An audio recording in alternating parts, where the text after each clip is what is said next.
What is going on, everybody? Welcome to my review of the newest horror film, The Boogeyman. And I walked into this one absolutely blind. I didn't know if this was attached to the previous Boogeyman films. I didn't know if this was a remake of one of those Boogeyman films. Turns out it's none of that. It's an adaptation of a Stephen King short story. And this is a movie that I feel like I've seen about 27 times before, just in the past couple years. So essentially you got a movie to where there is a family that's currently going through trauma. The mom recently passed away, and the youngest girl in this family starts to see these things at night, starts to be haunted by something. So you have this monster, this entity that lives in the dark and is preying on these kids' fears. Does it sound familiar to you? Starting off with the positives, despite my frustration with it, it's not a dumpster fire by any means. Perfectly watchable movie. There is a bit of a mix of a classic haunted house aspect with a monster film, and I think whenever you have both of those elements, the movie is mostly effective with that. I mean, it's pulling out a lot of the same tricks that we've seen done before, but it's doing it better than most movies have done that before. The utilization of darkness and shadows and kind of hiding and obscuring the monster all the way up until the end of the film was effective. You're always curious about seeing just a little bit more of the design and what is it all going to look like by the end, and building that slow burn intrigue of that final reveal in the third act of what the full thing looks like in a well-lit room. Being that the two targets in this movie of this monster are young kids, one of them being like maybe 7, 8 years old, the other one being a bit of a preteen, you're always a bit engaged with the vitality of young children. At least I am most times in movies, unless they're little annoying fuckers, then die. I think the utilization of sound design in here was actually the most impressive part. The monster has this shtick to where it kind of utilizes familiar noises and familiar voices to kind of lure the children in and make them go into the dark or open up the closet. And so you get a lot of these fades and gains between people's voices and monstrous breath and ambient noise. And I think it was mixed together really well. That does give you that unnerving feeling that the boogeyman, the monster in the night, the thing that's under your bed would classically give you as a child. There was one shot in the movie that I thought was pretty cool, and I was hoping there was going to be more creative camera work throughout, but it was really just this one segment to where the little girl looks under her bed and the camera literally just flips upside down in one shot from her being on top of the bed to below the bed. Thought that was pretty cool. And as far as utilizing light in the shadows, there was a thing they did a couple of times in the first act of the film to where the little girl has like this glowing orb, and she'll roll that down the hallway, or she'll roll it in her room and just give a little bit of ambient light in its path. And that certainly built some good tension because you were waiting for, when is that ball going to trip up on something else in the dark? What's going on, guys? Allow me to shortly and briefly interrupt this movie review to tell you about something pretty damn awesome called Movie Palette. If you're like me, you love movie memorabilia, you love movie posters, and everything under the sun that has to do with movies, but it doesn't always have the most artistic flair. And as you start putting these things all around the house, it can very quickly turn a family room into a man cave. And one of the things that my wife told me when we bought this house is that you're gonna have your studio, you're gonna have your room to put all your movie stuff everywhere, all the rest of the house, no.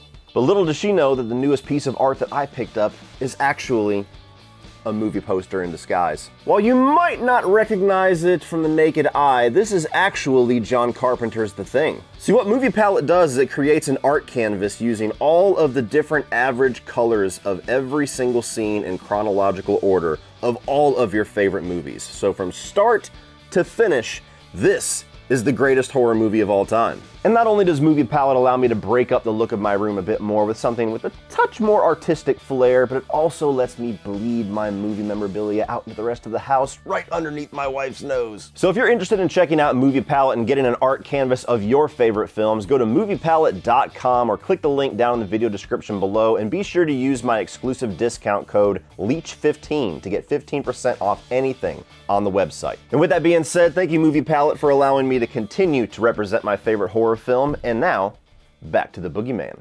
Moving on to the negatives, as I've already said, this is an extremely derivative movie. There is nothing in here that we have not seen as horror fans multiple times. The plot, the characters, the monster design, the jump scares, the way that they set up and execute said scares, some of the lore and some of the things that they're struggling through in the second and third act. Well, we've seen it all so many times before, to the point where about halfway through the film, I just got disengaged completely, to where if I wasn't somebody going to review this, or if I wasn't in a theater that I already paid money for, I would have just shut the movie off, because I'm like, okay, I can literally go to a pen and pad of paper right now and write out what's going to happen, and I would have been spot on. There's no such thing as monsters. You need to grow up.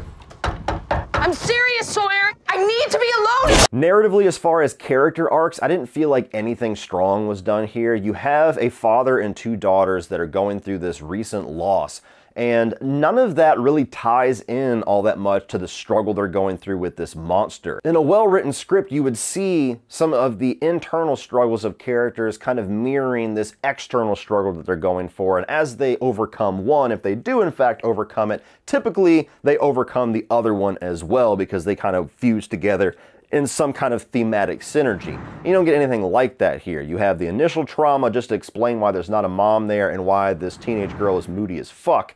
And then beyond that, it just never really goes anywhere. You never really feel like there's something that we're going to triumph over internally with these characters and feel gratified by that by the end. I mean, they come together closer as a family, but who the fuck wouldn't whenever you're taking on a monster? There was even this subplot kind of introduced through the second act to where the teenage girl has this strained relationship with this group of friends, where she has one that she kind of identifies as her previous best friend, and she has these others that she clearly had some kind of friendship with, but they've got some kind of a strain going on. I don't know if she's just been disengaged since her mom's death, or the whole thing that happens when you go from elementary school to junior high, where cliques start to happen and people that you were on the same level with, you're no longer, and so you drift apart. They never really give much context to it, but this group of girls is brought up a couple of times throughout the plot, and even that kind of feels like it goes unresolved. Something that normally, by the time you triumph over whatever the evil is, there's also starting to be some repairing of everything that that monster has taken away from people.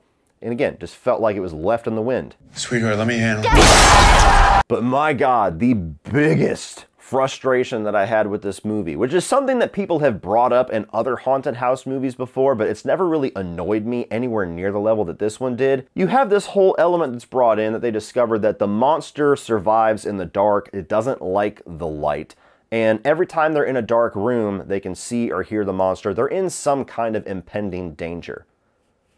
Then can somebody learn to turn on a fucking light switch? I mean, like, most haunted house movies, if they're going to try to excuse that away, will at least give you a shot of like them flicking the light switch and the power's out, or the entity's power has taken over the light bulbs, or they've busted all the light bulbs or something. And you don't have anything like that here. The power still works, they still use lamps, they still use Christmas lights, but nobody will turn on a fucking light switch. Nobody will grab a flashlight. Nobody will pull out a cell phone and use the flashlight that's embedded in every one of these fucking things. It drove me nuts. I mean, you got like a 7-year-old girl here who is petrified of this monster. And I'll be damned if 3 different points after she has been traumatized by this thing, they put her in a room by herself in the dark and she's just chilling. She's playing PlayStation in the basement with all the lights off. Hey, you know, that demonic entity was literally just tossing my ass around the room like a fucking rag doll last night, but you know what? Crash Bandicoot, totally worth it. All the knowledge that the main character gains about the monster's weakness and how the monster works throughout the movie. She never once takes her ass to Ace Hardware or Home Depot and just gets a fucking spotlight and just goes through the house burning that bitch up with that. The third act, going into a basement. You know the monster's down there. And what do you bring in your arsenal but some dumbass, dim-ass Christmas lights? Bitch, grab a flashlight. Grab a torch, do something. What the fuck is this Zippo lighter gonna do? And there was also a point in the movie, once you start to unfold logic in a movie like this, you can just go down a bunch of rabbit trails, so some people might not even consider these anything but nitpicks, but there's a point in the movie where there's a trap set for the monster that involves some tripwires and shotgun shells. And the person who is engaging the trap just kind of puts one of the kids just a little bit low. It's like, okay, don't worry, you're not gonna get hurt. You know the funny thing about shotgun shells? They got spread. Yeah, that fucking kid would be dead, moron. All in all, guys, a totally inoffensive horror film, just extremely derivative, extremely redundant, extremely just reminiscent of other things, much better things, but also much worse things that we've seen so many other times. If you're a teenager who's enjoying your time out in summer vacation, you got a date that you want to take, and she's kind of skittish with horror films, this might be the perfect experience for you. But if you're like me and you got a lot of experience in the horror world and you've seen so many haunted house and monster films, this thing is probably not going to do too much for you. Well, that's it for this one, guys. Be sure to check out all of my new release reviews for this year so far. I'm also going to put Across the Spider-Verse review up here, the other new release this weekend. Be sure to check out Movie Palette down in the video description below and snag your favorite one. And as always, like, share, hit that subscribe button so you don't miss everything in the future. Thank you guys for watching, and as always, remember, opinions are like assholes, but that doesn't mean you have to be.